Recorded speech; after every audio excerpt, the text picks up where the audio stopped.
Friends, ಎಲ್ರಿಗೂ ನಮಸ್ಕಾರ. ಜ್ಞಾನಗಂಗೋತ್ರಿ ಸಂಸ್ಥೆಯ ಇನ್ಕ್ವೆಸ್ಟ್ ಪ್ರಚಲಿತ ಘಟನೆಗಳ ಸರಣಿಗೆ ತಮ್ಮೆಲ್ಲರಿಗೂ ಮತ್ತೊಮ್ಮೆ ಸ್ವಾಗತ. ಸೊ ಇವತ್ತು ನಾವು ಸಂಚಿಕೆ ಸಂಖ್ಯೆ 639 ಡಿಸ್ಕಸ್ ಮಾಡ್ತಾ ಇದ್ದೇವೆ. ದಿನಾಂಕ 2 ಫೆಬ್ರವರಿ 2024. ಸೊ ಇವತ್ತಿನ ಅಪ್ಡೇಟ್ಸ್ ಅನ್ನು ಡಿಸ್ಕಸ್ ಮಾಡೋದಕ್ಕಿಂತ ಮುಂಚೆ ನಿನ್ನೆಯ ಸಂಚಿಕೆಯ 2 ಪ್ರಶ್ನೆಗಳ ಉತ್ತರಗಳು, ಪ್ರಶ್ನೆ ಸಂಖ್ಯೆ 1ಕ್ಕೆ ಆಪ್ಷನ್ ಸಿ ಮತ್ತು ಪ್ರಶ್ನೆ ಸಂಖ್ಯೆ 2ಕ್ಕೆ ಆಪ್ಷನ್ ಡಿ ಸರಿ ಉತ್ತರವಾಗಿರುತ್ತೆ. ಹಾಗಿದ್ರೆ ಇವತ್ತಿನ ಮೊದಲನೇ ಪ್ರಶ್ನೆಗೆ ಹೋಗೋಣ.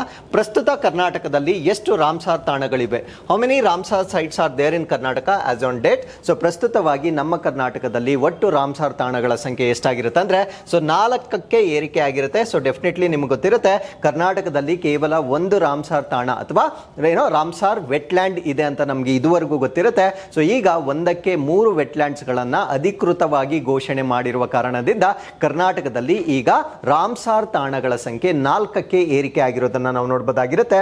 ಸೊ ಈ ಒಂದು ಕಾರಣದಿಂದ ನಮ್ಮ ಭಾರತ ದೇಶದಲ್ಲಿ ಇದುವರೆಗೂ 75 ರಾಮ್ಸಾರ್ ತಾಣಗಳಿದ್ದವು. ಸೊ ಈಗ ಕರ್ನಾಟಕದಿಂದ 3 ಮತ್ತು ತಮಿಳುನಾಡಿನಿಂದ 2 ವೆಟ್ಲ್ಯಾಂಡ್ಸ್ ಗಳನ್ನ ಈ ಪಟ್ಟಿಗೆ ಸೇರಿಸಿರುವ ಕಾರಣದಿಂದ ನಮ್ಮ ಭಾರತ ದೇಶದಲ್ಲಿ ಒಟ್ಟು ವೆಟ್ಲ್ಯಾಂಡ್ ಗಳ ಸಂಖ್ಯೆ ಅಂದ್ರೆ ರಾಮ್ಸಾರ್ ತಾಣಗಳ ಸಂಖ್ಯೆ 80ಕ್ಕೆ ಏರಿಕೆ ಆಗಿರೋದನ್ನ ನಾವು ನೋಡಬಹುದಾಗಿರುತ್ತೆ.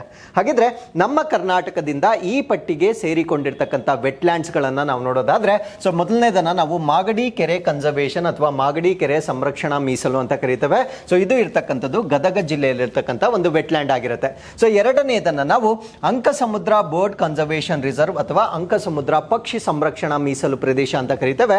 ಸೊ ಇದು ಇರ್ತಕ್ಕಂಥದ್ದು ವಿಜಯನಗರ ಜಿಲ್ಲೆಯಲ್ಲಿರುತ್ತೆ. ಮೂರನೇದನ್ನ ನಾವು ಅಘನಾಶಿನಿ ಎಸ್ಚುರಿ ಅಥವಾ ಅಘನಾಶಿನಿ ಮುಖಜ ಭೂಮಿ ಅಂತ ಕರೀತೇವೆ. ಸೊ ಇದು ಇರ್ತಕ್ಕಂಥದ್ದು ಉತ್ತರ ಕನ್ನಡ ಜಿಲ್ಲೆಯಲ್ಲಿರುತ್ತೆ. ಸೊ ಈ ಮೂರು ಇದಕ್ಕಿಂತ ಮುಂಚೆ ಇದ್ದಂತಹ ರಾಮ್ಸಾರ್ ವೆಟ್ಲ್ಯಾಂಡ್, ಈ ಮೂರು ಪ್ಲಸ್ ಒಂದನ್ನ ಸೇರಿಸಿ ಸೊ ಒಟ್ಟು ಈಗ 4ಕ್ಕೆ ಏರಿಕೆ ಆಗಿರೋದನ್ನ ನಾವಿಲ್ಲಿ ನೋಡಬಹುದಾಗಿರುತ್ತೆ. ಹಾಗಿದ್ರೆ ಇಲ್ಲಿ ನಾನು ಕೇಳ್ತಾ ಇರ್ತಕ್ಕಂಥ ಪ್ರಶ್ನೆ ಏನು ಅಂದ್ರೆ, which is the first Ramsar site of Karnataka? ಅಂದ್ರೆ ಕರ್ನಾಟಕದ ವನಿದ ಸೊ ಯಾವ ಜೌಗು ಪ್ರದೇಶವನ್ನ ಈ ಪಟ್ಟಿಗೆ ಸೇರಿಸಲಾಯಿತು ಅನ್ನೋದನ್ನ ನೀವು ನಮಗೆ ಕಮೆಂಟ್ಸ್ ಅಲ್ಲಿ ತಿಳಿಸಬಹುದಾಗಿರುತ್ತೆ.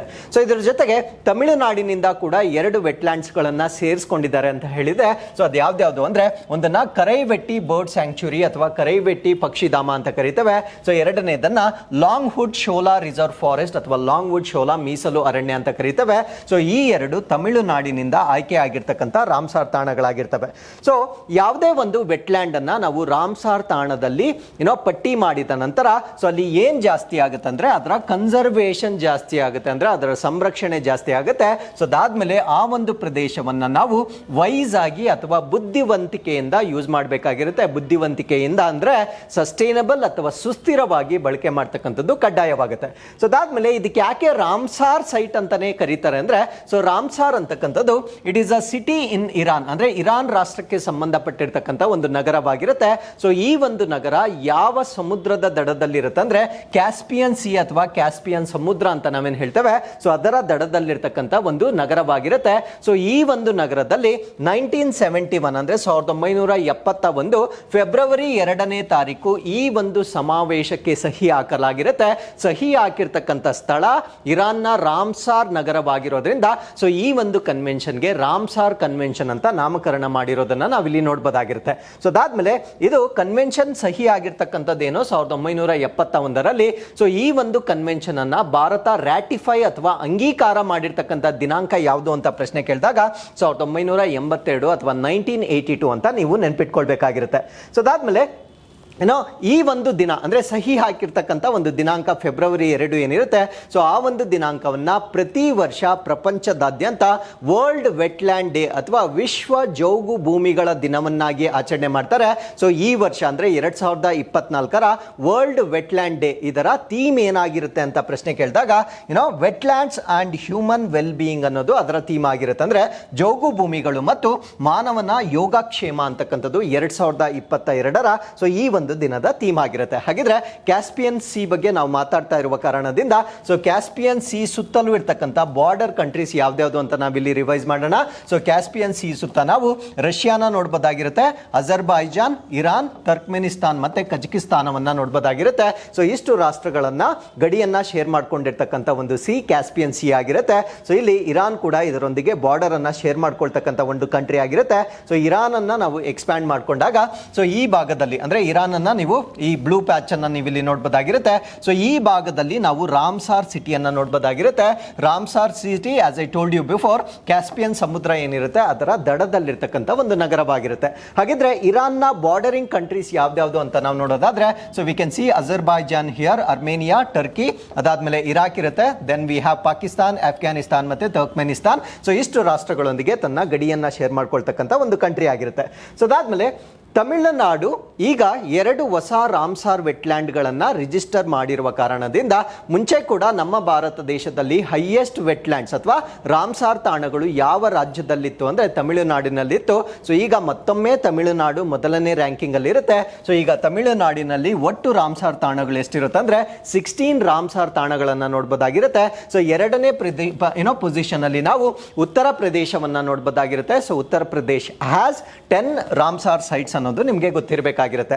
ಸೊ ಅದಾದ್ಮೇಲೆ ಈ ಒಂದು ರಾಮ್ಸಾರ್ ಸೈಟ್ಗೆ ಭಾರತ ರಾಷ್ಟ್ರ ಕೂಡ ಒಂದು ಮೆಂಬರ್ ಕಂಟ್ರಿ ಆಗಿರುತ್ತೆ ಅಥವಾ ಸಹಿಯನ್ನ ಹಾಕಿರ್ತಕ್ಕಂಥ ಒಂದು ರಾಷ್ಟ್ರವಾಗಿರೋದನ್ನ ನಾವು ನೋಡಬಹುದಾಗಿರುತ್ತೆ. ಹಾಗಿದ್ರೆ ಪ್ರಪಂಚದಲ್ಲಿಯೇ ಹೆಚ್ಚಾಗಿ ರಾಮ್ಸಾರ್ ತಾಣಗಳನ್ನ ಹೊಂದಿರತಕ್ಕಂಥ ರಾಷ್ಟ್ರ ಯಾವುದು ಅಂತ ಕೇಳಿದಾಗ ಯುನೈಟೆಡ್ ಕಿಂಗ್ಡಮ್ ಅಂತ ನಿಮ್ಗೆ ಗೊತ್ತಿರಬೇಕಾಗಿರುತ್ತೆ. ಸೊ ಯುನೈಟೆಡ್ ಕಿಂಗ್ಡಮ್ ನಲ್ಲಿ ಸೊ ಅತ್ಯಂತ ಹೆಚ್ಚಿನ ರಾಮ್ಸಾರ್ ತಾಣಗಳು ಅಂದ್ರೆ 175 ರಾಮ್ಸಾರ್ ತಾಣಗಳನ್ನ ಹೊಂದಿರತಕ್ಕಂಥ ಒಂದು ರಾಷ್ಟ್ರವಾಗಿ ನಾವು UK ಅನ್ನ ನೋಡಬಹುದಾಗಿರುತ್ತೆ. ಸಪೋಸ್ ಇವಾಗ ಒಂದು ರಾಮ್ಸಾರ್ ತಾಣವನ್ನ ರಾಮ್ಸಾರ್ ಪಟ್ಟಿಗೆ ಹಾಕಿರ್ತಾರೆ. ಸೊ ಅದರಲ್ಲಿ ಏನಾದರೂ ಪೊಲ್ಯೂಷನ್ ಜಾಸ್ತಿ ಆಗಿದ್ರೆ ಅಥವಾ ಆ ಒಂದು ವೆಟ್ಲ್ಯಾಂಡ್ ನಲ್ಲಿ ಜಾಸ್ತಿ ಇಂಡಸ್ಟ್ರಿಯಲ್ ಆಕ್ಟಿವಿಟೀಸ್ ನಡೆದು ಅದು ಡಿಸ್ಟ್ರಕ್ಷನ್ ಆಗ್ತಾ ಇದ್ರೆ ಸೊ ಅದನ್ನ ಪ್ರಿವೆಂಟ್ ಮಾಡ್ತಕ್ಕಂಥದ್ದು ನಮ್ಮ ರೆಸ್ಪಾನ್ಸಿಬಿಲಿಟಿ ಆಗಿರುತ್ತೆ. ಆ ರೀತಿಯಾಗಿ ಹಾಳಾಗ್ತಾ ಇರತಕ್ಕಂಥ ಜೋಗು ಪ್ರದೇಶಗಳನ್ನ ಒಂದು ಬೇರೆ ಪಟ್ಟಿಗೆ ಮೂವ್ ಮಾಡ್ತಾರೆ. ಸೊ ಆ ಒಂದು ರೆಕಾರ್ಡ್ ಅನ್ನ ನಾವೇನಂತ ಕರಿತೀವಿ ಅಂದ್ರೆ ಮಾಂಟ್ರಿಯಾಕ್ಸ್ ರೆಕಾರ್ಡ್ ಅಂತ ಕರಿತೇವೆ. ನೆನ್ಪಿಟ್ಕೊಳ್ಳಿ, ಇದನ್ನ ನಾವು ಮಾಂಟ್ರಿಯಾಕ್ಸ್ ದಾಖಲೆ ಅಥವಾ ರೆಕಾರ್ಡ್ ಅಂತ ಕರಿತೇವೆ. ಸೊ ಯಾವ ವೆಟ್ಲ್ಯಾಂಡ್ ಡಿಸ್ಟ್ರಕ್ಷನ್ ಆಗ್ತಾ ಇರುತ್ತೆ ಅಥವಾ ಹಾಳಾಗ್ತಾ ಇರುತ್ತೆ ಸೊ ಆ ಒಂದು ವೆಟ್ಲ್ಯಾಂಡ್ ಅನ್ನ ರಿವೈವ್ ಮಾಡಲಿಕ್ಕೆ ಒಂದು ಹೊಸ ಪಟ್ಟಿಗೆ ಮೂವ್ ಮಾಡ್ತಾರೆ. ಅದನ್ನ ನಾವೇನಂತ ಕರಿತೀವಿ ಅಂದ್ರೆ ಮಾಂಟ್ರಿಯಾಕ್ಸ್ ರೆಕಾರ್ಡ್ ಅಂತ ಕರಿತೇವೆ. ಸೊ ಈ ಒಂದು ದಾಖಲೆಯನ್ನ ಸೃಷ್ಟಿ ಮಾಡಿರ್ತಕ್ಕಂಥ ವರ್ಷ 1990 ಅಥವಾ 1990ರಲ್ಲಿ ಇದನ್ನ ಸೃಷ್ಟಿ ಮಾಡಿರ್ತಾರೆ. ಸೊ ಇದನ್ನ ಕ್ರಿಯೇಟ್ ಮಾಡಿದ ನಂತರ ನಮ್ಮ ಭಾರತ ದೇಶದಲ್ಲಿ ಯಾವ ವೆಟ್ಲ್ಯಾಂಡ್ ಮಾಂಟ್ರಿಯಾಕ್ಸ್ ರೆಕಾರ್ಡ್ಗೆ ಸೇರಿಸಲಾಗಿರುತ್ತೆ ಅಂದ್ರೆ ಚಿಲಿಕಾ ಲೇಕ್ ಅನ್ನ ಸೇರಿಸಲಾಗಿರುತ್ತೆ. ಒಡಿಶಾದಲ್ಲಿರ್ತಕ್ಕಂಥ ಚಿಲಿಕಾ ಲೇಕ್ ಏನಿದೆ ಸೊ ಇದನ್ನ ಮಾಂಟ್ರಿಯಾಕ್ಸ್ ರೆಕಾರ್ಡ್ಗೆ ಸೇರಿಸಲಾಗಿರುತ್ತೆ. ಅದಾದ್ಮೇಲೆ ಅದು ರಿಕವರ್ ಆದ ನಂತರ ಮತ್ತೆ ಆ ಪಟ್ಟಿಯಿಂದ ಹೊರಗಡೆಗೆ ತೆಗೆದಾಕಲಾಗಿರುತ್ತೆ. ಸೊ ಪ್ರಸ್ತುತವಾಗಿ ಮಾಂಟ್ರಿಯಾಕ್ಸ್ ರೆಕಾರ್ಡ್ ನಲ್ಲಿರ್ತಕ್ಕಂಥ ವೆಟ್ಲ್ಯಾಂಡ್ಸ್ ಯಾವುದು ಅಂತ ನಿಮಗೆ ಪ್ರಶ್ನೆ ಕೇಳಿದಾಗ ಲೋಕ್ಟಾಕ್ ಲೇಕ್ ಇದು ಮಣಿಪುರದಲ್ಲಿರ್ತಕ್ಕಂಥದ್ದು ಮಾಂಟ್ರಿಯಾಕ್ಸ್ ರೆಕಾರ್ಡ್ ನಲ್ಲಿ ಇರುತ್ತೆ. ಸೊ ಇನ್ನೊಂದನ್ನ ಕಿಯಾಲಾಡಿಯೋ ನ್ಯಾಷನಲ್ ಪಾರ್ಕ್ ಅಂತ ಕರಿತೇವೆ, ಇದು ರಾಜಸ್ಥಾನದಲ್ಲಿರುತ್ತೆ. ಸೊ ಇವೆರಡು ಪ್ರಸ್ತುತವಾಗಿ ಮಾಂಟ್ರಿಯಾಕ್ಸ್ ರೆಕಾರ್ಡ್ ನಲ್ಲಿರ್ತಕ್ಕಂಥ 2 ವೆಟ್ಲ್ಯಾಂಡ್ಸ್ ಆಗಿ ನಾವು ಇದನ್ನ ನೋಡಬಹುದಾಗಿರುತ್ತೆ. ಸೊ ಇಲ್ಲಿಗೆ ವೆಟ್ಲ್ಯಾಂಡ್ಸ್ಗೆ ಸಂಬಂಧಪಟ್ಟಂತೆ ಮಾಹಿತಿಯನ್ನ ನಾವು ಕಂಪ್ಲೀಟ್ ಮಾಡಿರ್ತೇವೆ. So with this let's get into question number 2. 16ನೇ ಹಣಕಾಸು ಆಯೋಗಕ್ಕೆ ಸಂಬಂಧಿಸಿದಂತೆ ಆಯೋಗದ ಅಧ್ಯಕ್ಷರು ಮತ್ತು ಇದರ ಸದಸ್ಯರ ಅಧಿಕಾರಾವಧಿ ಎಷ್ಟು? So in the context of the 16th finance commission, what is the tenure for the chairman and other members of the commission? So ಈ ಪ್ರಶ್ನೆಗೆ ಸರಿಯಾದ ಉತ್ತರ 16th ಫಿನಾನ್ಸ್ ಕಮಿಷನ್ ಏನು ಮುಂದೆ ಬರ್ತಾ ಇದೆ ಸೊ ಅದರ ಚೇರ್ಮನ್ ಆಗಿರ್ಬೋದು ಮತ್ತೆ ಅದರ ಸದಸ್ಯರಾಗಿರ್ಬೋದು ಅವರ ಅಧಿಕಾರಾವಧಿ ಎಲ್ಲಿಯವರೆಗೂ ಇರುತ್ತೆ ಅನ್ನೋದು ನಮ್ಮ ಪ್ರಶ್ನೆ ಆಗಿರುತ್ತೆ.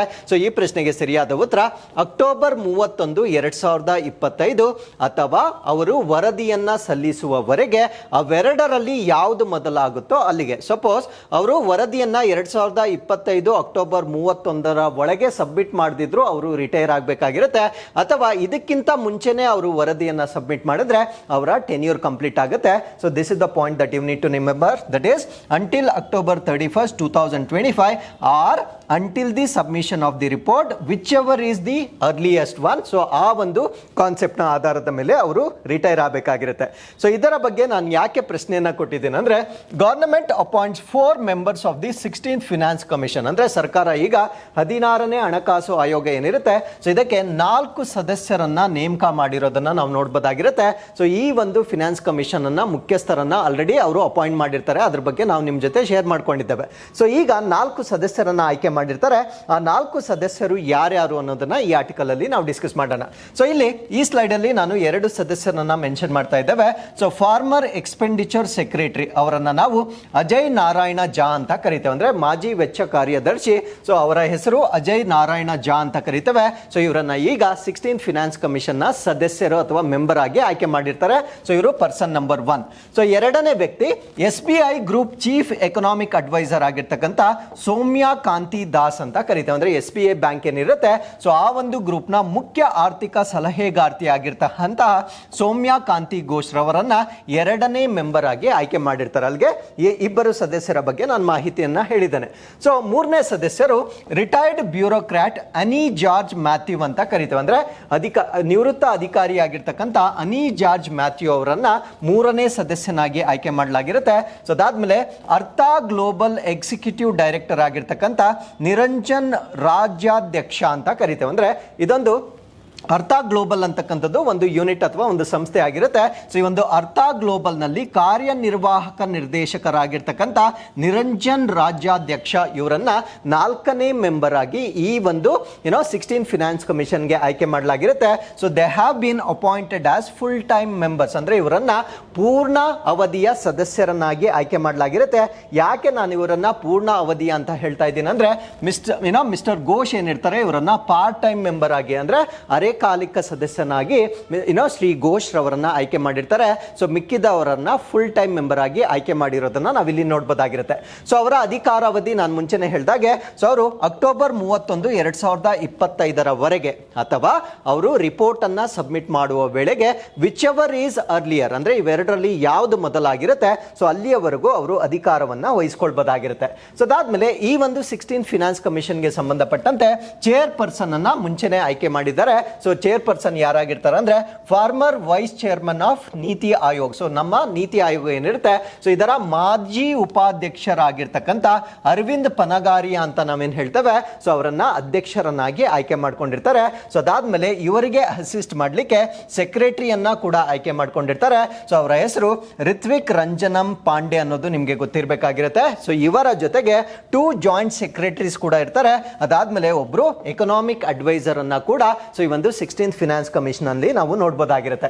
ಸೊ ಅದಾದ್ಮೇಲೆ the report would be covering 5 years period. ಅಂದ್ರೆ ಇವ್ರು ಕೊಡ್ತಕ್ಕಂಥ ಒಂದು ವರದಿ ಏನಿರುತ್ತೆ ಸೊ ಅದು 5 ವರ್ಷಗಳಿಗೆ ಇಂಪ್ಲಿಮೆಂಟ್ ಆಗ್ತಕ್ಕಂಥ ಒಂದು ವರದಿ ಆಗಿರುತ್ತೆ. ಸೊ ಇದು ಎಲ್ಲಿಂದ ಬಿಗಿನಿಂಗ್ ಆಗುತ್ತೆ ಅಂದ್ರೆ ಏಪ್ರಿಲ್ 1, 2026 ಬಿಗಿನಿಂಗ್ ಆಗಿ +5 years 5 ವರ್ಷಗಳ ಅವಧಿಯವರೆಗೂ ಇಂಪ್ಲಿಮೆಂಟ್ ಆಗ್ತಕ್ಕಂಥ ಒಂದು ಫಿನಾನ್ಸ್ ಕಮಿಷನ್ ಇದಾಗಿರುತ್ತೆ. ಸೊ ಅದಾದ್ಮೇಲೆ ಈ ಒಂದು ಫಿನಾನ್ಸ್ ಕಮಿಷನ್ ಅಂತ ನಾವೇನ್ ಹೇಳ್ತೇವೆ ಇದೊಂದು ಕಾನ್ಸ್ಟಿಟ್ಯೂಷನಲ್ ಬಾಡಿ ಆಗಿರುತ್ತೆ ಅಥವಾ ಇದನ್ನ ನಾವು ಸಾಂವಿಧಾನಿಕ ಸಂಸ್ಥೆ ಅಂತ ಕರಿತೇವೆ. This is very very important because exam ಅಲ್ಲಿ ಕಾನ್ಸ್ಟಿಟ್ಯೂಷನಲ್ ಮತ್ತೆ ನಾನ್ ಕಾನ್ಸ್ಟಿಟ್ಯೂಷನಲ್ ಬಾಡೀಸ್ ಬಗ್ಗೆ ಪ್ರಶ್ನೆಗಳು ರಿಪೀಟೆಡ್ ಆಗಿ ಬರ್ತಾ ಇರುತ್ತೆ. ಸೊ ಈ ಒಂದು ಫಿನಾನ್ಸ್ ಕಮಿಷನ್ ಅಂತಕ್ಕಂಥದ್ದು ಒಂದು ಕಾನ್ಸ್ಟಿಟ್ಯೂಷನಲ್ ಬಾಡಿ ಆಗಿರುತ್ತೆ that gives suggestions on centre and state finance relations. ಅಂದ್ರೆ ಸೊ ಈ ಒಂದು ಹಣಕಾಸು ಆಯೋಗದ ಪ್ರಮುಖವಾಗಿರ್ತಕ್ಕಂಥ ಜವಾಬ್ದಾರಿ ಏನು ಅಂದ್ರೆ ಕೇಂದ್ರ ಮತ್ತು ರಾಜ್ಯಗಳ ನಡುವೆ ಹಣಕಾಸು ಸಂಬಂಧಗಳ ಕುರಿತು ಸಲಹೆಗಳನ್ನ ನೀಡ್ತಕ್ಕಂಥದ್ದು ಫಿನಾನ್ಸ್ ಕಮಿಷನ್ ನ ಪ್ರಮುಖವಾಗಿರ್ತಕ್ಕಂಥ ಒಂದು ಜವಾಬ್ದಾರಿ ಆಗಿರುತ್ತೆ. ಸೊ ಬರೀ ಅಷ್ಟೇ ಅಂದ್ರೆ ಬರೀ ಫಿನಾನ್ಸ್ಗೆ ಸಂಬಂಧಪಟ್ಟಂತೆ ಶೇರಿಂಗ್ ಆಫ್ ದಿ ರೆವೆನ್ಯೂ ಬಗ್ಗೆ ಮಾತ್ರ ಅವರು ಡಿಸ್ಕಸ್ ಮಾಡೋದಿಲ್ಲ ಅಥವಾ ರಿಪೋರ್ಟ್ಗಳನ್ನ ಕೊಡೋದಿಲ್ಲ. ಸೊ ಅದಕ್ಕಿಂತ ಮುಖ್ಯವಾಗಿ there is one more very important point. ಅದೇನು ಅಂದ್ರೆ they review the present arrangements for financing disaster management initiatives. ಅಂದ್ರೆ ಸೊ ನಮ್ಮ ಭಾರತ ದೇಶದಲ್ಲಿ ಆಗ್ತಕ್ಕಂಥ ಈ ಒಂದು ವಿಪತ್ತು ನಿರ್ವಹಣಾ ಉಪಕ್ರಮಗಳಿಗೆ ಹಣಕಾಸು ಒದಗಿಸುವ ಪ್ರಸ್ತುತ ವ್ಯವಸ್ಥೆಗಳೇನಿರ್ತವೆ ಆ ಒಂದು ವ್ಯವಸ್ಥೆಗಳನ್ನ ರಿವ್ಯೂ ಮಾಡ್ತಕ್ಕಂಥದ್ದು ಅಥವಾ ಮರುಪರಿಶೀಲನೆ ಮಾಡ್ತಕ್ಕಂಥದ್ದು ಕೂಡ ಈ ಒಂದು ಫಿನಾನ್ಸ್ ಕಮಿಷನ್ ನ ಪ್ರಮುಖವಾಗಿರ್ತಕ್ಕಂಥ ರೆಸ್ಪಾನ್ಸಿಬಿಲಿಟಿ ಆಗಿರುತ್ತೆ. ಸೊ ಈ ಒಂದು ರಿವ್ಯೂ ಅನ್ನ ಏನ್ ಮಾಡ್ತಾರೆ ಸೊ ಅದು ಯಾವ ಕಾಯ್ದೆಯ ಪರ್ವಿಯಲ್ಲಿ ರಿವ್ಯೂ ಮಾಡ್ತಾರೆ ಅಂದ್ರೆ ಡಿಸಾಸ್ಟರ್ ಮ್ಯಾನೇಜ್ಮೆಂಟ್ ಆಕ್ಟ್ 2005 ಅಂದ್ರೆ 2005 ಅಡಿಯಲ್ಲಿ ಬರ್ತಕ್ಕಂಥ ವಿಪತ್ತು ನಿರ್ವಹಣಾ ಕಾಯ್ದೆ ಏನಿರುತ್ತೆ ಸೊ ಆ ಒಂದು ಕಾಯ್ದೆಯ ಅಡಿಯಲ್ಲಿ ಈ ಒಂದು ಡಿಸಾಸ್ಟರ್ ರೆವಿನ್ಯೂ ಏನಿರುತ್ತೆ ಅದನ್ನ ರಿವ್ಯೂ ಮಾಡ್ತಕ್ಕಂಥದ್ದು ಕೂಡ ಫಿನಾನ್ಸ್ ಕಮಿಷನ್ಗೆ ಕೊಟ್ಟಿರ್ತಕ್ಕಂಥ ರೆಸ್ಪಾನ್ಸಿಬಿಲಿಟಿ ಆಗಿರುತ್ತೆ. So with this let's get into question number 3. February 24 ನಿವೃತ್ತರಾಗುವ ಮೊದಲು 1 ತಿಂಗಳಿಗಿಂತ ಕಡಿಮೆ ಅವಧಿಯೊಂದಿಗೆ ಕರ್ನಾಟಕದ ಹೈಕೋರ್ಟ್ನ ಮುಖ್ಯ ನ್ಯಾಯಮೂರ್ತಿಯಾಗಿ ಯಾರು ನೇಮಕಗೊಂಡಿದ್ದಾರೆ? Who has been appointed as the chief justice of Karnataka high court with a tenure of less than a month before retiring on February 24. So ಈ ಪ್ರಶ್ನೆಗೆ ಸರಿಯಾದ ಉತ್ತರ ನ್ಯಾಯಮೂರ್ತಿ PS ದಿನೇಶ್ ಕುಮಾರ್ ಅವರು 1 ತಿಂಗಳಿಗಿಂತ ಕಡಿಮೆ ಅವಧಿಗೆ ಕರ್ನಾಟಕದ ಹೈಕೋರ್ಟ್ನ ಮುಖ್ಯ ನ್ಯಾಯಮೂರ್ತಿಯಾಗಿ ಆಯ್ಕೆ ಆಗಿರ್ತಾರೆ. ಸೊ ಇವರ ಹೆಸರನ್ನ ನೆನ್ಪಿಟ್ಕೊಳ್ಳಿ, ಜಸ್ಟಿಸ್ PS ದಿನೇಶ್ ಕುಮಾರ್ ಅಂತ ನಿಮಗೆ ಇವರ ಹೆಸರನ್ನ ತಿಳ್ಕೊಂಡಿರ್ಬೇಕಾಗಿರುತ್ತೆ. So justice PS Dinesh Kumar ಅವರು ಪ್ರಸ್ತುತವಾಗಿ chief justice of Karnataka high court ಆಗಿ ಆಯ್ಕೆ ಆಗಿರ್ತಾರೆ. ಅಂದ್ರೆ ನಮ್ಮ ಕರ್ನಾಟಕದ ಹೈಕೋರ್ಟ್ನ ಮುಖ್ಯ ನ್ಯಾಯಮೂರ್ತಿಯಾಗಿ ಇವರನ್ನ ಆಯ್ಕೆ ಮಾಡಲಾಗಿರುತ್ತೆ. ಸೊ ಇವರು ಫೆಬ್ರವರಿ 24ನೇ ತಾರೀಕು ರಿಟೈರ್ ಆಗ್ತಕ್ಕಂಥ ನ್ಯಾಯಮೂರ್ತಿಗಳಾಗಿರ್ತಾರೆ. So at present is the acting chief justice ಆಗಿರ್ತಾರೆ. ಅಂದ್ರೆ ಈಗ ಪ್ರಸ್ತುತವಾಗಿ ಅವರು ಆಕ್ಟಿಂಗ್ ಚೀಫ್ ಜಸ್ಟಿಸ್ ಆಗಿರ್ತಾರೆ. ಕಾರಣ ಏನಂದ್ರೆ PB ವರಾಳೆ ಅಂತ ಕರೀತೇವೆ. ಸೊ ಇವರು ಸುಪ್ರೀಂ ಕೋರ್ಟ್ಗೆ ಎಲಿವೇಟ್ ಆಗಿರ್ತಾರೆ. ಅಂದ್ರೆ ಸುಪ್ರೀಂ ಕೋರ್ಟ್ಗೆ ಜಡ್ಜ್ ಆಗಿ ಎಲಿವೇಟ್ ಆಗಿರುವ ಕಾರಣದಿಂದ ಸೊ ಇವರ ಸ್ಥಾನದಲ್ಲಿ ಇವರು ಅಂದ್ರೆ ದಿನೇಶ್ ಕುಮಾರ್ ಅವರು ಪ್ರಸ್ತುತವಾಗಿ ಆಕ್ಟಿಂಗ್ ಚೀಫ್ ಜಸ್ಟಿಸ್ ಆಗಿ ಕೆಲಸ ಮಾಡ್ತಾ ಇದ್ದಾರೆ. ಅಂದ್ರೆ ಹಂಗಾಮಿ ಮುಖ್ಯ ನ್ಯಾಯಮೂರ್ತಿಗಳಾಗಿ ಕೆಲಸ ಮಾಡ್ತಾ ಇದ್ದಾರೆ. ಸೊ ಈಗ ಇವರನ್ನ ಮುಖ್ಯ ನ್ಯಾಯಮೂರ್ತಿಗಳಾಗಿಯೇ ಅಪಾಯಿಂಟ್ ಮಾಡಿರ್ತಾರೆ. ಬಟ್ ಅನ್ಫಾರ್ಚುನೇಟ್ಲಿ ಅವರ ಒಂದು ಟೆನ್ಯೂರ್ ಫೆಬ್ರವರಿ 24ಕ್ಕೆ ಎಂಡ್ ಆಗುತ್ತೆ. ಸೊ ಅದಾದ್ಮೇಲೆ the supreme court collegium had recommended is name. So ಇವರ ಹೆಸರನ್ನ ಶಿಫಾರಸು ಮಾಡಿರ್ತಕ್ಕಂಥವ್ರು ಯಾರು ಅಂದ್ರೆ ಸುಪ್ರೀಂ ಕೋರ್ಟ್ಗೆ ಸಂಬಂಧಪಟ್ಟಂತೆ ಒಂದು ಕೊಲಿಜಿಯಂ ಇರುತ್ತೆ. ಸೊ ಅವರು ಕೊಟ್ಟಿರ್ತಕ್ಕಂಥ ಶಿಫಾರಸುಗಳ ಆಧಾರದ ಮೇಲೆ ಇವರನ್ನ ಆಯ್ಕೆ ಮಾಡಲಾಗಿರುತ್ತೆ. So while supreme court judges demit office on attaining the age of 65 years. ಅಂದ್ರೆ ಸುಪ್ರೀಂ ಕೋರ್ಟ್ನ ನ್ಯಾಯಾಧೀಶರ ಟೆನ್ಯೂರ್ ಅಥವಾ ಕಾರ್ಯಾವಧಿ ಎಷ್ಟಿರುತ್ತೆ ಅಂದ್ರೆ 65 ವರ್ಷ ವಯಸ್ಸಾದ ನಂತರ ಅಥವಾ ವಯಸ್ಸಿನವರೆಗೆ ಅವರು ಕಾರ್ಯವನ್ನ ನಿರ್ವಹಿಸಬಹುದಾಗಿರುತ್ತೆ.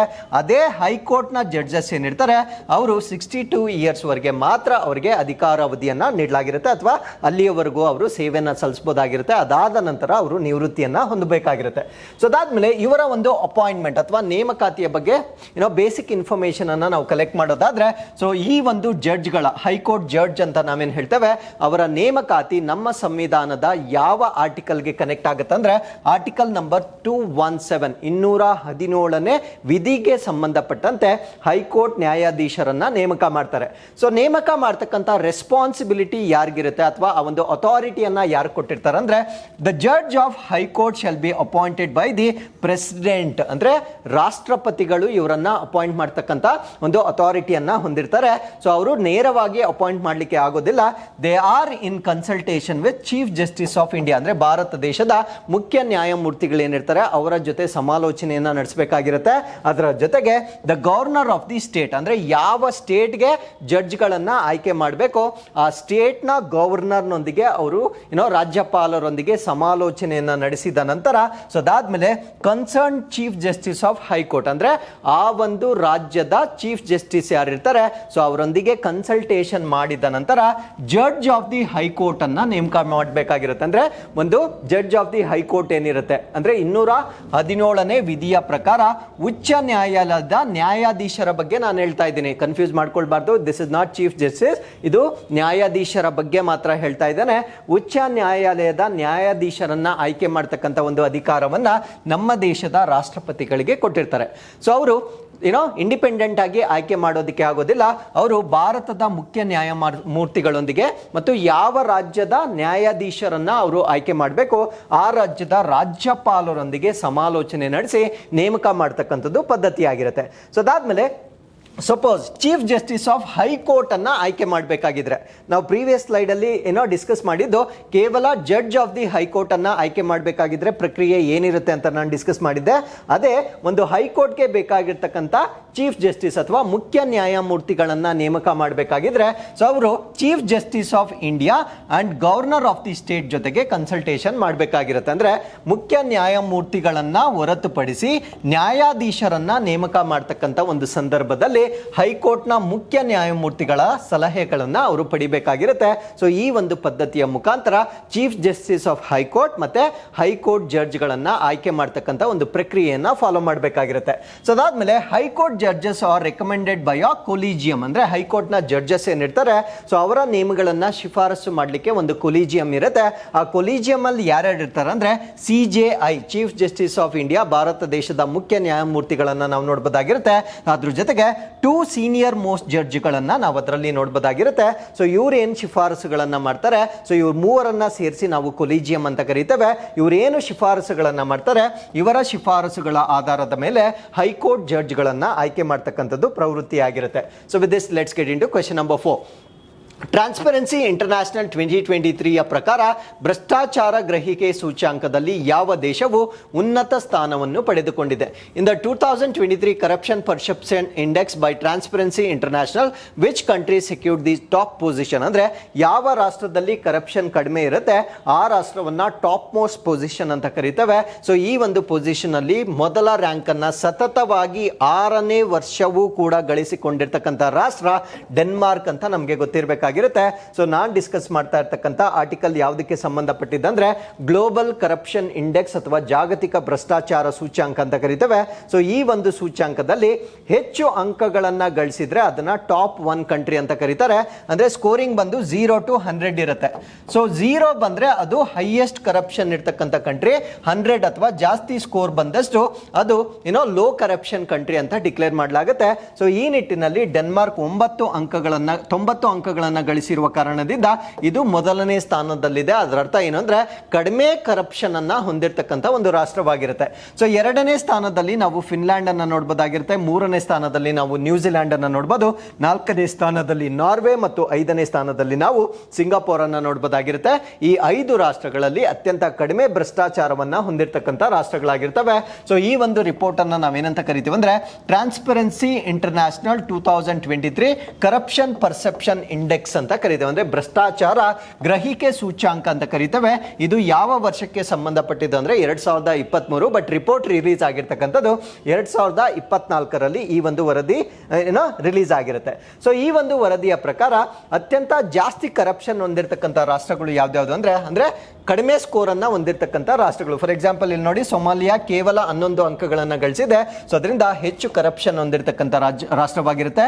ವೆನೆಜುವಾಲಾ, ಸಿರಿಯಾ, ಸೌತ್ ಸುಡಾನ್ ಮತ್ತೆ ಯೆಮೆನ್ ಇವರು ಬಾಟಮ್ ಅಲ್ಲಿ ಇರ್ತಕ್ಕಂಥ ರಾಷ್ಟ್ರಗಳಾಗಿ ನಾವು ನೋಡಬಹುದಾಗಿರುತ್ತೆ. ಸೊ ಅದಾದ್ಮೇಲೆ ಇನ್ನೂ ಕೆಲವು ರಾಷ್ಟ್ರಗಳು ಅತ್ಯಂತ ಕಳಪೆ ಪ್ರದರ್ಶನವನ್ನ ನೀಡಿರ್ತಕ್ಕಂಥ ರಾಷ್ಟ್ರಗಳಾಗಿರ್ತವೆ. ಸೊ ಅದಕ್ಕಿಂತ ಇಂಪಾರ್ಟೆಂಟ್ ನಮ್ಮ ಭಾರತ ದೇಶ ಯಾವ ರ್ಯಾಂಕಿಂಗ್ ಅಲ್ಲಿ ಇದೆ ಅಂದ್ರೆ 93ನೇ ಸ್ಥಾನದಲ್ಲಿ ನೋಡಬಹುದಾಗಿರುತ್ತೆ. ಸೊ ನಮ್ಮ ಭಾರತ ದೇಶದ ಸ್ಕೋರ್ ಎಷ್ಟಾಗಿರುತ್ತೆ ಅಂದ್ರೆ 39 ಇರುತ್ತೆ.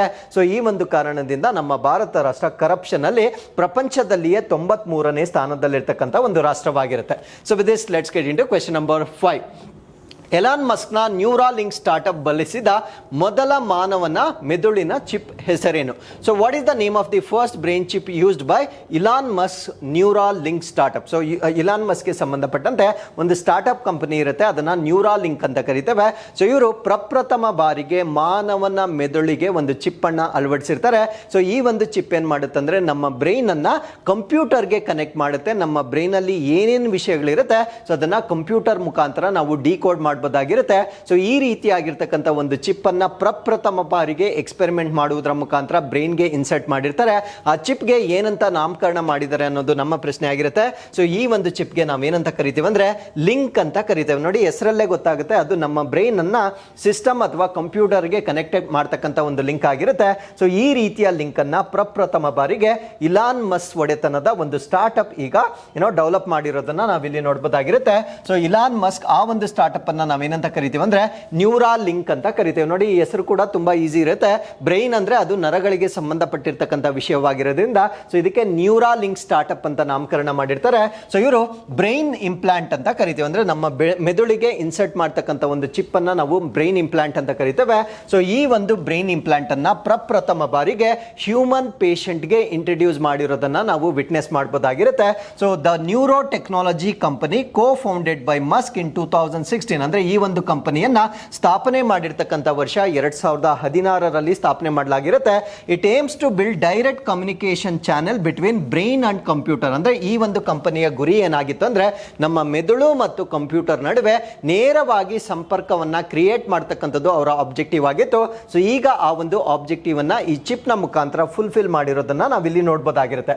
ಸೊ ಅದ್ರ ಜೊತೆಗೆ ಈ ಒಂದು ಚಿಪ್ ಅನ್ನ ಕೆಲವೊಂದು ಕಾಯಿಲೆಗಳನ್ನ ವಾಸಿ ಮಾಡ್ಲಿಕ್ಕೂ ಕೂಡ ಯೂಸ್ ಮಾಡಬಹುದಾಗಿರುತ್ತೆ. ಫಾರ್ ಎಕ್ಸಾಂಪಲ್ ಪಾರ್ಕಿನ್ಸನ್ಸ್ ಡಿಸೀಸ್ ಅಂತ ನಾವೇನು ಹೇಳ್ತೇವೆ ಇದನ್ನ ನಾವು ನ್ಯೂರೋ ಡಿಜೆನರೇಟಿವ್ ಡಿಸೀಸ್ ಅಂತ ಕರಿತೇವೆ. ಸೊ ಈ ಒಂದು ಪಾರ್ಕಿನ್ಸನ್ಸ್ ಡಿಸೀಸ್ ಅನ್ನು ಕೂಡ ಪ್ರಿವೆಂಟ್ ಮಾಡಲಿಕ್ಕೆ ಈ ಚಿಪ್ ಅನ್ನ ಬಳಕೆ ಮಾಡಬಹುದಾಗಿರುತ್ತೆ.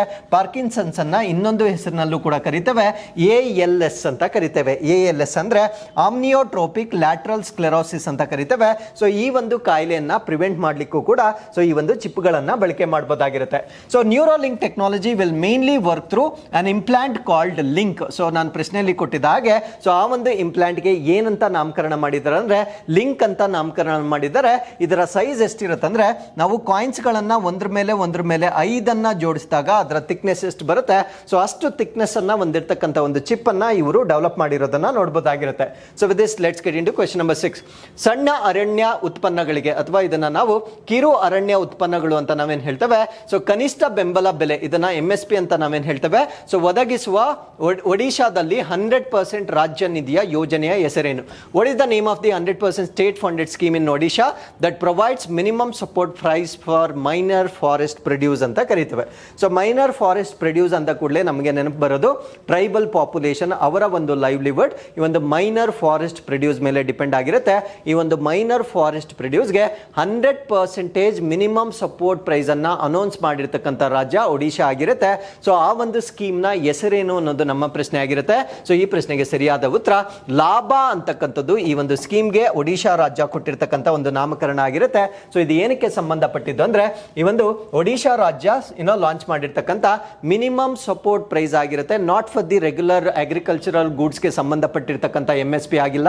ಸೊ ಇದು ಬುಡಕಟ್ಟು ಜನಾಂಗದವರು ಕಾಡಿನಲ್ಲಿ ಅವರು ಕಲೆಕ್ಟ್ ಮಾಡ್ತಕ್ಕಂಥ ಈ ಒಂದು ಫಾರೆಸ್ಟ್ ಗೂಡ್ಸ್ ಅಂತ ನಾವೇನ್ ಹೇಳ್ತೇವೆ. ಸೊ ಆ ಒಂದು ಮೈನರ್ ಫಾರೆಸ್ಟ್ ಗೂಡ್ಸ್ ಗಳಿಗೆ ಕೊಡ್ತಕ್ಕಂಥ ಒಂದು MSP ಆಗಿರುತ್ತೆ. ಸೊ ಆ ಒಂದು MSP ಕಾರ್ಯಕ್ರಮವನ್ನ ನಾವು ಲಾಭ ಅಂತ ಕರಿತೇವೆ. ಸೊ ಲಾಭ ಅಂತಕ್ಕಂಥದ್ದು ಒಡಿಶಾ ಲ್ಯಾಂಗ್ವೇಜ್ ಅಲ್ಲಿ ಇರ್ತಕ್ಕಂಥ ಒಂದು ನೇಟಿವ್ ಅಬ್ರಿವೇಷನ್ ಆಗಿರುತ್ತೆ. ಅದರ ಅರ್ಥ ಏನು ಅಂದ್ರೆ ಲಾಗು ಬನ ಜಾತ್ಯ ದಬ್ಯ ಕ್ರಯ ಯೋಜನಾ ಅಂತ ಕರಿತೇವೆ. ಅದು ಅವರ ಭಾಷೆಯಲ್ಲಿರ್ತಕ್ಕಂಥ ಒಂದು ಅಬ್ರಿವೇಷನ್ ಆಗಿರುತ್ತೆ. ಸೊ ಇವರು 100% ಸ್ಟೇಟ್ ಫಂಡೆಡ್ ಸ್ಕೀಮ್ ಅನ್ನ ಕೊಡ್ತಾ ಇದ್ದಾರೆ. ಅಂದ್ರೆ ಕೇಂದ್ರ ಸರ್ಕಾರದಿಂದ ಯಾವುದೇ ಸಪೋರ್ಟ್ ಇರೋದಿಲ್ಲ. ಸೊ ಕಂಪ್ಲೀಟ್ ಆಗಿ ರಾಜ್ಯ ಸರ್ಕಾರದ ವತಿಯಿಂದ ನೀಡ್ತಕ್ಕಂಥ ಒಂದು ನಿಧಿ ಆಗಿರುತ್ತೆ. ಸೊ ಇವ್ರೇನ್ ಮಾಡ್ತಾರೆ ಅಂದ್ರೆ MSP ಅಥವಾ ಕನಿಷ್ಠ ಬೆಂಬಲ ಬೆಲೆಯನ್ನ ನೀಡ್ತಾರೆ. ಸೊ ಯಾವ ಉತ್ಪನ್ನಗಳಿಗೆ ನೀಡ್ತಾರೆ ಅಂದ್ರೆ ಮೈನರ್ ಫಾರೆಸ್ಟ್ ಪ್ರೊಡ್ಯೂಸ್ ಅಥವಾ ಈ ಒಂದು ಕಿರು ಅರಣ್ಯ ಉತ್ಪನ್ನಗಳಿಗೆ ಈ ಒಂದು ಬೆಂಬಲ ಬೆಲೆಯನ್ನ ನೀಡ್ತಕ್ಕಂಥದ್ದು ಇವರ ಉದ್ದೇಶವಾಗಿರುತ್ತೆ. ಕಾರಣ ಏನು ಅಂದ್ರೆ ಟ್ರೈಬಲ್ ಪಾಪ್ಯುಲೇಷನ್ ಏನಿರುತ್ತೆ ಅವರನ್ನ ಎಂಪವರ್ ಮಾಡ್ತಕ್ಕಂಥದ್ದು ಅಥವಾ ಸಬಲೀಕರಣ ಮಾಡ್ತಕ್ಕಂಥದ್ದು ಈ ಒಂದು ಯೋಜನೆಯ ಉದ್ದೇಶವಾಗಿರುತ್ತೆ. ಸೊ ಹಾಗಿದ್ರೆ what is minor forest produce, ಇದರ ಡೆಫಿನೇಷನ್ ಏನು ಅಂತ ನಾವು ನೋಡೋದಾದ್ರೆ ಫಾರೆಸ್ಟ್ ರೈಟ್ಸ್ ಆಕ್ಟ್ 2006 ಅಂದ್ರೆ 2006ರ ಅರಣ್ಯ ಹಕ್ಕುಗಳ ಕಾಯ್ದೆ ಏನಿದೆ ಈ ಒಂದು ಕಾಯ್ದೆ ಅಡಿಯಲ್ಲಿ ಮೈನರ್ ಫಾರೆಸ್ಟ್ ಪ್ರೊಡ್ಯೂಸ್ಗೆ ಈ ಒಂದು ಡೆಫಿನೇಷನ್ ಅನ್ನ ಕೊಟ್ಟಿರ್ತಾರೆ. ಡೆಫಿನೇಷನ್ ಏನು ಅಂದ್ರೆ minor forest produce as all non timber forest produce of the plant origin. ಅಂದ್ರೆ ಚೆನ್ನಾಗಿ ನೆನ್ಪಿಟ್ಕೊಳ್ಳಿ, ಸಸ್ಯ ಮೂಲದಿಂದ ಬರಬೇಕು. ಅಂದ್ರೆ ಆ ಎಲ್ಲ ಉತ್ಪನ್ನಗಳು ಅದು ಏನಾದ್ರೂ ಆಗಿರ್ಬೋದು ಸಸ್ಯ ಮೂಲಗಳಿಂದ ಬರಬೇಕಾಗಿರುತ್ತೆ. ಯಾವುದೇ ಪ್ರಾಣಿ ಮೂಲಗಳಿಂದ ಬರ್ತಕ್ಕಂಥ ಪ್ರೊಡ್ಯೂಸ್ ಇರೋದಿಲ್ಲ. ಎಲ್ಲಾ ಮರ ಅಲ್ಲದ ಅರಣ್ಯ ಉತ್ಪನ್ನಗಳು ಏನಿದು ನಾನ್ ಟಿಂಬರ್ ಅಂದ್ರೆ ಫಾರ್ ಎಕ್ಸಾಂಪಲ್ ನಿಮಗೆ ಬ್ಯಾಂಬೂ ಗೊತ್ತಿರುತ್ತೆ ಅಥವಾ ಬಿದುರು ಅಂತ ನಾವೇನ್ ಹೇಳ್ತೇವೆ. ಸೊ ಬಿದುರನ್ನ ಮುಂಚೆ ಟಿಂಬರ್ ಅಂತ ಕ್ಲಾಸಿಫೈ ಮಾಡಿದ್ರು ಅಥವಾ ಮರ ಅಂತ ಕ್ಲಾಸಿಫೈ ಮಾಡಿದ್ರು. ಸೊ ಯಾವಾಗ ಅದನ್ನ ಮರ ಅಂತ ಕ್ಲಾಸಿಫೈ ಮಾಡಿರ್ತಾರೆ ಅದು ಮೈನರ್ ಫಾರೆಸ್ಟ್ ಪ್ರೊಡ್ಯೂಸ್ ಆಗಲ್ಲ. ಅವಾಗ ಬುಡಕಟ್ಟು ಜನರು ಅದನ್ನ ಮಾರಾಟ ಮಾಡಂಗಿಲ್ಲ, ಕಡಿಯಂಗಿಲ್ಲ. ಬಟ್ ಅವಾಗ ಏನಾಗುತ್ತೆ ಅಂದ್ರೆ ನಾರ್ತ್ ಈಸ್ಟರ್ನ್ ಸ್ಟೇಟ್ಸ್ ಅಲ್ಲಿ ಸೊ ಮೇಜರ್ ಆಗಿರ್ತಕ್ಕಂಥ ಒಂದು ಫಾರೆಸ್ಟ್ ಪ್ರಾಡಕ್ಟ್ ಯಾವ್ದಾಗಿರುತ್ತೆ ಅಂದ್ರೆ ಬ್ಯಾಂಬೂ ಆಗಿರುತ್ತೆ. ಸೊ ಅವಾಗ ಅವರ ಜೀವನೋಪಾಯಕ್ಕೆ ಕಷ್ಟ ಆಗುತ್ತೆ ಅನ್ನೋ ಕಾರಣದಿಂದ ಬ್ಯಾಂಬೂ ಅನ್ನ ಲೇಟರ್ ಏನ್ ಮಾಡ್ತಾರೆ ಅಂದ್ರೆ ಗ್ರಾಸ್ ಅಥವಾ ಹುಲ್ಲು ಅಂತ ಕ್ಯಾಟಗರೈಸ್ ಮಾಡ್ತಾರೆ. ಸೊ ಹುಲ್ಲನ್ನ ನಾವು ನಾನ್ ಟಿಂಬರ್ ಅಂತ ಕರಿತೇವೆ, ಅಂದ್ರೆ ಮರವಲ್ಲದ ಒಂದು ರಿಸೋರ್ಸ್ ಅಂತ ಕರಿತೇವೆ. ಸೊ ಈಗ ಬ್ಯಾಂಬೂ ಅನ್ನ ಯಾವುದೇ ಟ್ರೈಬಲ್ ಪಾಪ್ಯುಲೇಷನ್ ಯಾವುದೇ ಕಾನೂನಿನ ಭಯವಿಲ್ಲದೆ ಅದನ್ನ ಟ್ರೇಡ್ ಮಾಡಬಹುದಾಗಿರುತ್ತೆ. ಸೊ ಈ ರೀತಿಯ ಉತ್ಪನ್ನಗಳಿಗೆ 100% MSP ಅನ್ನ ಅನೌನ್ಸ್ ಮಾಡಿರ್ತಕ್ಕಂಥ ರಾಜ್ಯವಾಗಿ ಒಡಿಶಾ ರಾಜ್ಯವನ್ನ ನೋಡಬಹುದಾಗಿರುತ್ತೆ. ಸೊ ಮೈನರ್ ಫಾರೆಸ್ಟ್ ಪ್ರೊಡ್ಯೂಸ್ಗೆ ಕೆಲವೊಂದು ಎಕ್ಸಾಂಪಲ್ಸ್ ಕೊಟ್ಟಿದ್ದೇವೆ. ಫಾರ್ ಎಕ್ಸಾಂಪಲ್ ಟ್ಯಾಂಬರಿನ್, ಮೌವಾ ಸೀಡ್, ಸಾಲ್ ಸೀಡ್, ಕಾರಂಜಾ ಸೀಡ್, ಸಾಲ್ ಲೀವ್ಸ್ ಇವೆಲ್ಲ ಈ ಒಂದು ಮೈನರ್ ಫಾರೆಸ್ಟ್ ಪ್ರೊಡ್ಯೂಸ್ಗೆ. ಇವನ್ ಜೇನುತುಪ್ಪ ಏನಿರುತ್ತೆ ಸೊ ಇದನ್ನು ಕೂಡ ನಾವು ಮೈನರ್ ಫಾರೆಸ್ಟ್ ಪ್ರೊಡ್ಯೂಸ್ ನ ಅಡಿಯಲ್ಲಿ ನಾವು ಕನ್ಸಿಡರ್ ಮಾಡಬಹುದಾಗಿರುತ್ತೆ. ಸೊ ಒಡಿಶಾದವರು ಯಾಕೆ ಮೈನರ್ ಫಾರೆಸ್ಟ್ ಪ್ರೊಡ್ಯೂಸ್ಗೆ ಹೆಚ್ಚಿನ ಪ್ರಾಮುಖ್ಯತೆಯನ್ನು ಕೊಡ್ತಾ ಇದ್ದಾರೆ ಅಂದ್ರೆ so Odisha is home to 62 distinct tribes ಅಂದ್ರೆ 62 ಬುಡಕಟ್ಟು ಜನಾಂಗಗಳನ್ನ ಹೊಂದಿರತಕ್ಕಂಥ ಒಂದು ರಾಷ್ಟ್ರವಾಗಿರುತ್ತೆ. ಈ 62ರಲ್ಲಿ 13ಅನ್ನ ನಾವು PVTG ಅಂತ ಕರಿತೇವೆ. PVTG ಅಂದ್ರೆ ಪರ್ಟಿಕ್ಯುಲರ್ಲಿ ವಲ್ನರಬಲ್ ಟ್ರೈಬಲ್ ಗ್ರೂಪ್ಸ್ ಅಂತ ಕರಿತೇವೆ ಅಥವಾ ನಿರ್ದಿಷ್ಟವಾಗಿ ದುರ್ಬಲ ಬುಡಕಟ್ಟು ಜನಾಂಗ ಅಂತ ಕರಿತೇವೆ. ಅಂದ್ರೆ ಇರ್ತಕ್ಕಂಥ ಬುಡಕಟ್ಟು ಜನಾಂಗಗಳಲ್ಲಿ ತುಂಬಾ ಹಿಂದುಳಿದಿರ್ತಕ್ಕಂಥವ್ರನ್ನ ನಾವು PVTG ಅಂತ ಕರಿತೇವೆ. ಔಟ್ ಆಫ್ 62 ಒಡಿಶಾದಲ್ಲಿ 13 ಬುಡಕಟ್ಟು ಜನಾಂಗಗಳು ಅತ್ಯಂತ ಹಿಂದುಳಿದಿರ್ತಕ್ಕಂಥ ಜನಾಂಗಕ್ಕೆ ಸೇರಿರ್ತಕ್ಕಂಥವ್ರಾಗಿರ್ತಾರೆ. ಸೊ ಇವರು ನಮ್ಮ ಭಾರತ ದೇಶದಲ್ಲಿ 3rd largest concentration of the tribal population ಅನ್ನ ನೋಡಬಹುದಾಗಿರುತ್ತೆ. ಅಂದ್ರೆ 3ನೇ ಅತಿ ಹೆಚ್ಚು ಬುಡಕಟ್ಟು ಜನಾಂಗಗಳನ್ನ ಹೊಂದಿರತಕ್ಕಂಥ ರಾಜ್ಯವಾಗಿ ಒಡಿಶಾವನ್ನ ನೋಡ್ಬೋದಾಗಿರುತ್ತೆ. ಹಾಗಿದ್ರೆ ಮೊದಲ 2 ಸ್ಥಾನದಲ್ಲಿರ್ತಕ್ಕಂಥ ರಾಜ್ಯಗಳು ಯಾವ್ದಾವ್ದು ಅಂದ್ರೆ ಒಂದು ಮಧ್ಯಪ್ರದೇಶ, ಹೈಯೆಸ್ಟ್ ಟ್ರೈಬಲ್ ಪಾಪ್ಯುಲೇಷನ್ ಇರುತ್ತೆ. ಸೊ ಎರಡನೇದು ಮಹಾರಾಷ್ಟ್ರವಾಗಿರುತ್ತೆ. ಹಾಗಿದ್ರೆ ಈ ಒಂದು ಆರ್ಟಿಕಲ್ಗೆ ಸಂಬಂಧಪಟ್ಟಂತೆ ನಾವು ಕೇಳ್ತಾ ಇರ್ತಕ್ಕಂಥ ಪ್ರಶ್ನೆ ಏನು ಅಂದ್ರೆ which is the India's first tribal university, ನಮ್ಮ ಭಾರತ ದೇಶದಲ್ಲಿ ಬುಡಕಟ್ಟು ಜನಾಂಗಗಳಿಗೆ ಸಂಬಂಧಪಟ್ಟಂತೆ ವಿಶ್ವವಿದ್ಯಾನಿಲಯವನ್ನ ಎಲ್ಲಿ ಸ್ಥಾಪನೆ ಮಾಡಲಾಯಿತು ಅನ್ನೋದನ್ನ ನೀವು ನಮಗೆ ಕಮೆಂಟ್ಸ್ ಅಲ್ಲಿ ತಿಳಿಸಬಹುದಾಗಿರುತ್ತೆ. So with this let's get into question number 7. 2004ರಲ್ಲಿ ಐಎನ್ಎಸ್ ನಿರೂಪಕ್ ಸಕ್ರಿಯವಾಗಿ ಭಾಗವಹಿಸಿದ ಆಪರೇಷನ್ ಗಂಭೀರ್ನ ಉದ್ದೇಶವೇನು? What was the purpose of the operation Gambhir in which INS Nirupak actively participated in 2004? INS ಅಂದ್ರೆ ಇಂಡಿಯನ್ ನೇವಲ್ ಶಿಪ್ ಅಂತ ಕರೀತೇವೆ. ಸೊ ನಾನು ಮಾತಾಡ್ತಾ ಇರ್ತಕ್ಕಂಥ ನೇವಲ್ ಶಿಪ್ ಯಾವ್ದಾಗಿರುತ್ತೆ ಅಂದ್ರೆ ನಿರೂಪಕ್ ಆಗಿರುತ್ತೆ. ಸೊ ಇದು ಒಂದು ಆಪರೇಷನ್ ಅಲ್ಲಿ ಪಾರ್ಟಿಸಿಪೇಟ್ ಮಾಡಿರುತ್ತೆ. ಆ ಒಂದು ಕಾರ್ಯಾಚರಣೆಯನ್ನ ನಾವು ಗಂಭೀರ್ ಅಂತ ಕರೀತೇವೆ. ಸೊ ಆ ಗಂಭೀರ್ ಅಂತಕ್ಕಂಥ ಕಾರ್ಯಾಚರಣೆ ಏನು ಅನ್ನೋದು ನಮ್ಮ ಪ್ರಶ್ನೆ ಆಗಿರುತ್ತೆ. ಸೊ ಈ ಪ್ರಶ್ನೆಗೆ ಸರಿಯಾದ ಉತ್ತರ ಸುನಾಮಿ ಪರಿಹಾರಕ್ಕಾಗಿ ಮಾನವೀಯ ನೆರವು ಮತ್ತು ವಿಪತ್ತು ಪರಿಹಾರ ಅಂತ ಕರೀತೇವೆ. ಅಂದ್ರೆ humanitarian assistance and disaster relief for tsunami relief ಅಂತ ಕರೀತೇವೆ. ಸೊ 2004ರಲ್ಲಿ ಸುನಾಮಿ ಏನಾಗಿರುತ್ತೆ, ಸೊ ಆ ಒಂದು ಸುನಾಮಿಯಲ್ಲಿ ರಿಲೀಫ್ ಅನ್ನ ಕೊಡ್ಲಿಕ್ಕೆ ಯೂಸ್ ಮಾಡಿರ್ತಕ್ಕಂಥ ಒಂದು ನೇವಲ್ ಶಿಪ್ ಅನ್ನ ನಾವು ನಿರೂಪಕ್ ಅಂತ ಕರೀತೇವೆ. ಸೊ ಇದು ಮತ್ತೆ ಯಾಕೆ ಸುದ್ದಿಯಲ್ಲಿದೆ ಅಂದ್ರೆ ಈ ಒಂದು ನಿರೂಪಕ್ ಏನಿದೆ ಇವಾಗ ಇದನ್ನ ಡಿಕಮಿಷನ್ ಮಾಡ್ತಾ ಇದ್ದಾರೆ ಅಥವಾ ನಿಷ್ಕ್ರಿಯಗೊಳಿಸ್ತಾ ಇದ್ದಾರೆ. ಸೊ ಆ ಒಂದು ಕಾರಣದಿಂದ ಇದು ಮತ್ತೊಮ್ಮೆ ಸುದ್ದಿಯಲ್ಲಿರ್ತಕ್ಕಂಥ ಇಂಡಿಯನ್ ನೇವಲ್ ಶಿಪ್ ಆಗಿರುತ್ತೆ. ಸೊ ಈ ಒಂದು ನೇವಲ್ ಶಿಪ್ ಅನ್ನ ಇಂಡಿಜಿನಸ್ಲಿ ಡಿಸೈನ್ ಮಾಡಿರ್ತಾರೆ, ಅಂದ್ರೆ ಸ್ಥಳೀಯವಾಗಿ ಡೆವಲಪ್ ಮಾಡಿರ್ತಕ್ಕಂಥ ಒಂದು ನೇವಲ್ ಶಿಪ್ ಆಗಿರುತ್ತೆ. ಸೊ ಈ ಒಂದು ನೇವಲ್ ಶಿಪ್ ಅನ್ನ ಕಮಿಷನ್ ಮಾಡಿರ್ತಕ್ಕಂಥ ವರ್ಷ 1985, 1985ರಲ್ಲಿ ಕಮಿಷನ್ ಮಾಡಿರ್ತಾರೆ. ಸೊ ಈಗ ಇದನ್ನ ಡಿಆಕ್ಟಿವೇಟ್ ಮಾಡ್ತಾ ಇರೋದನ್ನ ನಾವಿಲ್ಲಿ ನೋಡಬಹುದಾಗಿರುತ್ತೆ. ಸೊ ಇದನ್ನ ಯಾವ ನೇವಲ್ ಕ್ಯಾಂಪ್ ಅಲ್ಲಿ ಕಮಿಷನ್ ಮಾಡಿರ್ತಾರೆ ಅಂದ್ರೆ ವಿಶಾಖಪಟ್ಟಣಂನಲ್ಲಿ. ಸೊ ಅದು ಈಸ್ಟರ್ನ್ ನೇವಲ್ ಕಮಾಂಡ್ ಅಂತ ನಾವೇನ್ ಹೇಳ್ತೇವೆ ಅಂದ್ರೆ ಈಸ್ಟರ್ನ್ ನೇವಲ್ ಕಮಾಂಡ್ ನಲ್ಲಿ ಇದನ್ನ ಅವಾಗ ಲಾಂಚ್ ಮಾಡಿದ್ರು. ಯಾವಾಗ ಅಂದ್ರೆ 1985 ಅಲ್ಲಿ 2024 ಅಲ್ಲಿ ಇದನ್ನ ಡಿಕಮಿಷನ್ ಮಾಡ್ತಾ ಇದ್ದಾರೆ. ಸೊ ಇದು ತನ್ನ ಕಾಂಟ್ರಿಬ್ಯೂಷನ್ ಏನ್ ಮಾಡಿದೆ ಅಂದ್ರೆ ನಮ್ಮ ಭಾರತ ದೇಶಕ್ಕೆ ಅದು ಕೊಟ್ಟಿರ್ತಕ್ಕಂಥ ಕೊಡುಗೆಗಳಿಗೆ ಕಾರಣವಾಗಿ ಅಡ್ಮಿರಲ್ ಜಲ್ ಕರ್ಸೆಟ್ಜಿ ರೋಲಿಂಗ್ ಟ್ರೋಫಿ ಅಂತ ಕರೀತೇವೆ. ಸೊ ಈ ಒಂದು ಟ್ರೋಫಿಯನ್ನ ಸತತವಾಗಿ 94, 95, 2005, 2009 it's like an award. So ನಾವೇನಾದ್ರೂ ಸಾಧನೆ ಮಾಡಿದಾಗ ನಮ್ಗೆ ಹೇಗೆ ಪ್ರಶಸ್ತಿಗಳು ಕೊಡ್ತಾರೆ, ಸೊ ಅದೇ ರೀತಿ ನೇವಲ್ ಶಿಪ್ಗಳು ಕಾಂಟ್ರಿಬ್ಯೂಟ್ ಮಾಡಿದಾಗ ಅದಕ್ಕೆ ರೆಕಗ್ನಿಷನ್ ಕೊಡ್ತಾರೆ. ಸೊ ಆ ರೀತಿಯಾಗಿ ಸತತವಾಗಿ 4 ವರ್ಷಗಳಲ್ಲಿ ಅಂದ್ರೆ ಬೇರೆ ಬೇರೆ ವರ್ಷಗಳಲ್ಲಿ ಸೊ ಇದಕ್ಕೂ ಕೂಡ ಒಂದು ಟ್ರೋಫಿಯನ್ನ ಅಥವಾ ಅವಾರ್ಡ್ ಅನ್ನ ನೀಡಲಾಗಿರುತ್ತೆ. ಸೊ ಅದಕ್ಕಿಂತ ಇಂಪಾರ್ಟೆಂಟ್ ಆಗಿ ನಾನು ಪ್ರಶ್ನೆಯಲ್ಲಿ ಕೇಳಿರ್ತಕ್ಕಂಥ ಒಂದು ಆಪರೇಷನ್, ಆ ಒಂದು ಆಪರೇಷನ್ ಅನ್ನು ನಾವು ಆಪರೇಷನ್ ಗಂಭೀರ್ ಅಂತ ಕರೀತೇವೆ. ಇದು ಸುನಾಮಿ ಸಮಯದಲ್ಲಿ ಹ್ಯುಮ್ಯಾನಿಟೇರಿಯನ್ ಅಸಿಸ್ಟೆನ್ಸ್ ಅನ್ನ ಮಾಡಿರ್ತಕ್ಕಂಥ ಒಂದು ಆಪರೇಷನ್ ಆಗಿರುತ್ತೆ. ಸೊ ಈ ಒಂದು ಆಪರೇಷನ್ ಅಲ್ಲೂ ಕೂಡ ಆಕ್ಟಿವ್ ಆಗಿ ಪಾರ್ಟಿಸಿಪೇಟ್ ಮಾಡಿರ್ತಕ್ಕಂಥ ಇಂಡಿಯನ್ ನೇವಲ್ ಶಿಪ್ ಇದಾಗಿರುತ್ತೆ. ಸೊ ಇಲ್ಲಿಗೆ ಎಲ್ಲ ಮೇನ್ ಆರ್ಟಿಕಲ್ಸ್ ಕಂಪ್ಲೀಟ್ ಆಗಿರುತ್ತೆ. Now we have come to snippets. So youngest person to reach Everest base camp. So 3-4 weeks ಹಿಂದೆ ನಾನು ಇದೇ ಆರ್ಟಿಕಲ್ ಅನ್ನ ಡಿಸ್ಕಸ್ ಮಾಡಿದ್ದೆ. ಆಲ್ರೆಡಿ ಈ ರೆಕಾರ್ಡ್ ಅನ್ನ ಬ್ರೇಕ್ ಮಾಡಿದ್ದಾರೆ. ಸೊ ನಾನು ಅವಾಗ ಡಿಸ್ಕಸ್ ಮಾಡಿದಾಗ 4 ವರ್ಷದ ಹೆಣ್ಮಗಳು ಸೊ ಈ ಒಂದು ಬೇಸ್ ಕ್ಯಾಂಪ್ ಅಂತ ನಾವೇನು ಹೇಳ್ತೇವೆ ಅಂದ್ರೆ ಮೌಂಟ್ ಎವರೆಸ್ಟ್ ನ ಬೇಸ್ ಕ್ಯಾಂಪ್ ಅನ್ನ ಏರಿರ್ತಕ್ಕಂಥ ಒಂದು ದಾಖಲೆ ಮಾಡಿದ್ರು. ಈಗ ಈ ಒಂದು ದಾಖಲೆಯನ್ನ ಕೇವಲ 2 ವರ್ಷದ ಬಾಲಕ ಬ್ರೇಕ್ ಮಾಡಿರೋದನ್ನ ನಾವಿಲ್ಲಿ ನೋಡಬಹುದಾಗಿರುತ್ತೆ. ಸೊ ಈ ಬಾಲಕ ಯಾವ ರಾಷ್ಟ್ರಕ್ಕೆ ಸಂಬಂಧಪಟ್ಟದವರು ಅಂದ್ರೆ ಸ್ಕಾಟ್ಲ್ಯಾಂಡ್ಗೆ ಸಂಬಂಧಪಟ್ಟದವರು. ಸೊ ಅವರ ಹೆಸರು ಕಾರ್ಟರ್ ಡಲಾಸ್ ಅಂತ ಕರಿತೇವೆ. ಸೊ ಇವರು ಸಮುದ್ರ ಮಟ್ಟದಿಂದ 17,598 ಫೀಟ್ ನಲ್ಲಿ ಬೇಸ್ ಕ್ಯಾಂಪ್ ಅಂತ ಬರುತ್ತೆ. ಅಂದ್ರೆ not the complete Mount Everest, ಮಧ್ಯದಲ್ಲಿ ಒಂದು ಪ್ಲೇಸ್ ಬರುತ್ತೆ, ಅದನ್ನ ಬೇಸ್ ಕ್ಯಾಂಪ್ ಅಂತ ಕರಿತೇವೆ. ಸೊ ಆ ಒಂದು ಬೇಸ್ ಕ್ಯಾಂಪ್ಗೆ ಸಬ್ಮಿಟ್ ಮಾಡುವುದರ ಮುಖಾಂತರ ಯಂಗೆಸ್ಟ್ ಪರ್ಸನ್ ಆಗಿ ಈ ಒಂದು ದಾಖಲೆಯನ್ನ ಅವರು ಮಾಡಿರ್ತಾರೆ. ಸೊ ಇದಕ್ಕಿಂತ ಮುಂಚೆ ಜರಾ ಅಂತ ಬಾಲಕಿ ಈ ಒಂದು ದಾಖಲೆಯನ್ನು ಮಾಡಿದ್ರು.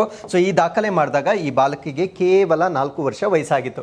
ಸೊ ಇಂಟರ್ನ್ಯಾಷನಲ್ ಜೀಬ್ರಾ ಡೇ ಈ ಒಂದು ದಿನವನ್ನ 31ನೇ ಜನವರಿ ಆಚರಣೆ ಮಾಡಲಾಗುತ್ತೆ. ಸೊ ಜೀಬ್ರಾ ಅಂತಕ್ಕಂಥದ್ದು ಹೆಚ್ಚಾಗಿ ಆಫ್ರಿಕನ್ ಕಾಂಟಿನೆಂಟ್ ಅಲ್ಲಿ ಬರ್ತಕ್ಕಂಥ ಪ್ರಾಣಿ ಆಗಿರುತ್ತೆ. ಸೊ ಇಲ್ಲಿಗೆ ಎಲ್ಲ ಆರ್ಟಿಕಲ್ಸ್ ಕಂಪ್ಲೀಟ್ ಆಗಿರುತ್ತೆ. ಇವತ್ತಿನ ಪ್ರಶ್ನೆಯನ್ನ ನಾವು ನೋಡೋದಾದ್ರೆ students Islamic movement of India ಅನ್ನು ಕಾನೂನು ಬಾಹಿರ ಚಟುವಟಿಕೆಗಳ ಕಾಯ್ದೆಯ ಅಡಿಯಲ್ಲಿ ಮೊದಲ ಬಾರಿಗೆ ಯಾವ ವರ್ಷದಲ್ಲಿ ಕಾನೂನು ಬಾಹಿರ ಸಂಘ ಎಂದು ಘೋಷಣೆ ಮಾಡಲಾಯಿತು? 2015, 2001, 2003 ಮತ್ತೆ 2017 ನಿಮ್ಮ ಆಯ್ಕೆಗಳಾಗಿರುತ್ತೆ. ಸೊ ಎರಡನೇ ಪ್ರಶ್ನೆ, ಯಾವ ಸ್ವಾತಂತ್ರ್ಯ ಹೋರಾಟಗಾರರ ಜನ್ಮದಿನವನ್ನು ಪರಾಕ್ರಮ್ ದಿವಸ್ ಎಂದು ಆಚರಿಸಲಾಗುತ್ತದೆ? ಸುಭಾಷ್ ಚಂದ್ರ ಬೋಸ್, ಭಗತ್ ಸಿಂಗ್, ಚಂದ್ರಶೇಖರ್ ಆಜಾದ್ ಮತ್ತು ಜವಾಹರ್ಲಾಲ್ ನೆಹರು ನಿಮ್ಮ ಆಯ್ಕೆಗಳಾಗಿರುತ್ತೆ. ಸೊ ಇಲ್ಲಿಗೆ ಇವತ್ತಿನ ಎಲ್ಲ ಕಾನ್ಸೆಪ್ಟ್ಸ್ ಕಂಪ್ಲೀಟ್ ಆಗಿರುತ್ತೆ. ಸೊ ಮತ್ತೊಮ್ಮೆ ನಾಳಿನ ಅಪ್ಡೇಟ್ಸ್ನೊಂದಿಗೆ ನಾನು ನಿಮ್ಮನ್ನ ಭೇಟಿ ಆಗ್ತೇನೆ. ಸೊ ಅಲ್ಲಿವರೆಗೂ keep reading, take care of yourselves and thank you very much for watching this.